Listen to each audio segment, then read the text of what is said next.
വേറൊരു ക്വസ്റ്റ്യനിലോട്ട് പോവാം. എൻ്റെ ഹസ്ബൻഡ് എന്നെ സെക്സ് ചെയ്യാൻ താല്പര്യമില്ലാത്ത സമയത്ത് ഫോഴ്സ് ചെയ്യുന്നു. എനിക്ക് പേടിയാണ്. ഇത് ഹസ്ബൻഡിന്റെ പ്രശ്നമാണോ എൻ്റെ പ്രശ്നമാണോ എന്ന് മനസ്സിലാവുന്നില്ല. എന്താണ് ചെയ്യേണ്ടത്? ഇപ്പം നമ്മൾ ഒരാളുമായിട്ട് സെക്സ് ചെയ്യാന്ന് പറയുന്നത് മ്യൂച്വൽ കൺസെൻറ്റോട് കൂടിയായിട്ടാണ് ചെയ്യാൻ പാടുള്ളൂ. അല്ലാത്ത പക്ഷം അതിനെ നമ്മൾ ഒരു റേപ്പായിട്ട് തന്നെയാണ് കൺസിഡർ ചെയ്യുക. അതായത് ഇപ്പം അത് നമ്മുടെ പാർട്ട്ണർ ആണെങ്കിലും ഇപ്പം പുള്ളിക്കാരിയുടെ ഒരു കൺസെൻറ്റോ അല്ലെങ്കിൽ പുള്ളിക്കാരി അത് ഒരു താല്പര്യം ഇല്ലാത്ത സമയത്ത് ഫോഴ്സ്ഫുള്ളി അയാൾ ഹസ്ബൻഡ് ചെയ്യുന്നുണ്ടെങ്കിൽ ദാറ്റ് ഇസ് എ റേപ്പ്. അപ്പം അത് പുള്ളിക്കാർക്ക് പേടി എന്നുള്ളത് ആളുടെ ഒരു റിയാക്ഷനാണ്. അപ്പോൾ ഒരാൾ ഈ ഒരു സമയത്ത് ഒബ്വിയസ്ലി ഈ ഒരു പേടി ഉണ്ടാവുമല്ലോ. മുന്നേ നമ്മൾ കുറെ കേസുകൾ ഇങ്ങനെ ഇവിടെ ഡിസ്കസ് ചെയ്യേണ്ട ഒരു ചെറിയ പരിചയത്തിൽ പറയാണ്, വജൈനസ്മസ് ഒക്കെ ഉള്ള പേഷ്യൻസിന് ഇങ്ങനെ ഉണ്ടാവാനുള്ള ചാൻസ് ഉണ്ട്. വജൈനസ്മസ് എന്ന് പറഞ്ഞു കഴിഞ്ഞാൽ സെക്സിൽ ഏർപ്പെടാൻ പേടി കാരണം സെക്സ് ചെയ്യാൻ പറ്റാത്തൊരു കണ്ടീഷനെയാണ് നമ്മൾ വജൈനസ്മസ് എന്ന് പറയുന്നത്. അതായത് കാലൊക്കെ നല്ല ടൈറ്റാക്കി പിടിച്ച് വജൈനൽ ഹോളൊക്കെ ചുരുട്ടി പിടിച്ച് നല്ല ടൈറ്റാക്കി പിടിക്കും ഉള്ളിലത്തെ പേടി കാരണം. ഇതെങ്ങനെ വരുന്നതെന്ന് വെച്ച് കഴിഞ്ഞാൽ ഇവർ ചെറുപ്പത്തിലോ എപ്പോഴെങ്കിലും ആദ്യമായിട്ട് ഈ സെക്സിനെ പറ്റി അതായത് പിന്നൈൽ ഇൻട്രക്കോഴ്സിനെ പറ്റി കേൾക്കുന്ന സമയത്ത് ഈ പെനിസ് ഈ വജൈനയിലേക്ക് ഇൻസേർട്ട് ചെയ്യും എന്നുള്ള വിവരം കേൾക്കുമ്പോൾ ഇവർ പേടിച്ച് പോവേ അല്ലെങ്കിൽ വേദനയാവും എന്ന് പറയുമ്പോഴോ. ഇപ്പം ഞാൻ അധികം പിള്ളേരോടും പറയുന്ന ഒരു സാധനമാണ്, എങ്ങനെ ഉണ്ടായിരുന്നു ഫസ്റ്റ് സെക്സ് ചെയ്തപ്പോൾ എന്ന് പറഞ്ഞപ്പോൾ നല്ല രസമായിരുന്നു എന്ന് ആരും പറയില്ല.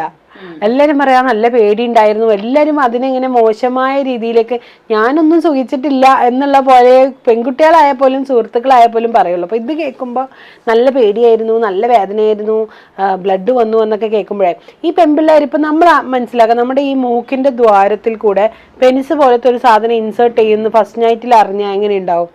അയ്യോ ഇതിൻ്റെ ഉള്ളിൽ കൂടെ എങ്ങനെയാണ് ഇതിങ്ങനെ ഇൻസേർട്ട് ചെയ്യാൻ നമ്മൾ വിചാരിക്കില്ല. അയ്യോ അപ്പോൾ മുറിഞ്ഞു പോവില്ലേ, നമ്മളെ മനസ്സിൽ പിക്ചർ വരും, മുറിഞ്ഞു പോവില്ലേ, പിന്നെ ചോര വരൂലേ എന്നൊക്കെ. അതേപോലെ ഇങ്ങനെ ഒരു സാധനം ഈ വജൈനയിലേക്ക് ഇൻസേർട്ട് ചെയ്യുന്നു എന്ന് പറയുമ്പോഴും ഇവർ ഇതേപോലെ വിചാരിക്കുക.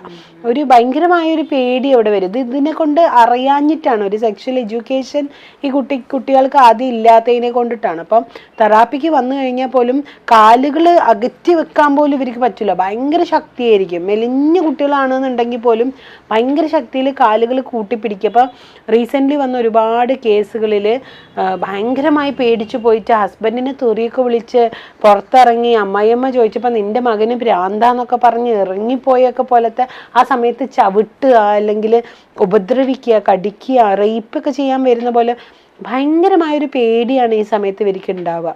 അപ്പോൾ ആ പേടി കാരണം സെക്സ് ചെയ്യാൻ പറ്റാണ്ടാവുക.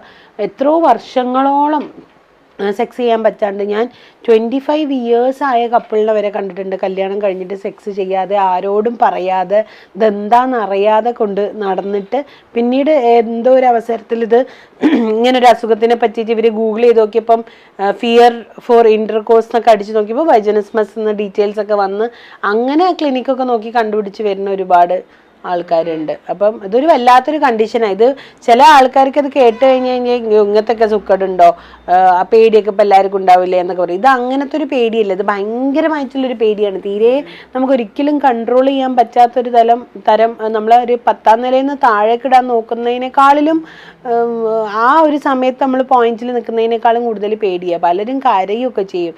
നമ്മുടെ ക്യാബിനിലേക്ക് വരാൻ പോലും പേടിയാണ്.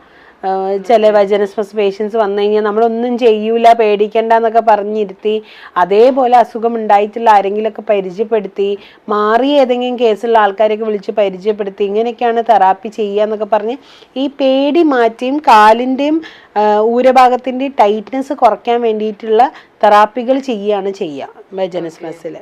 അപ്പൊ കാലങ്ങളായിട്ട് മാഡം പറഞ്ഞ പോലെ 25 വർഷമൊക്കെ ആയിട്ട് വജൈനസ്മസ് ആയിട്ടുള്ള പേഷ്യൻസ് ഒക്കെ ഇവിടെ വന്ന് ട്രീറ്റ് ചെയ്തു എന്നാണ് പറയുന്നത്.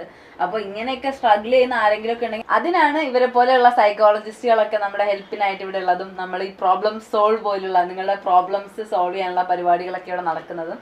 അപ്പൊ എല്ലാവരും ഹാപ്പി ആയിട്ട് മെന്റലി പീസ്ഫുൾ ആയിട്ട് അടിപൊളിയായിട്ട് ഇരിക്കുക. വേറൊരു അടിപൊളി എപ്പിസോഡായിട്ട് വീണ്ടും കാണാം. This is Alda signing off. Take care. Bye by.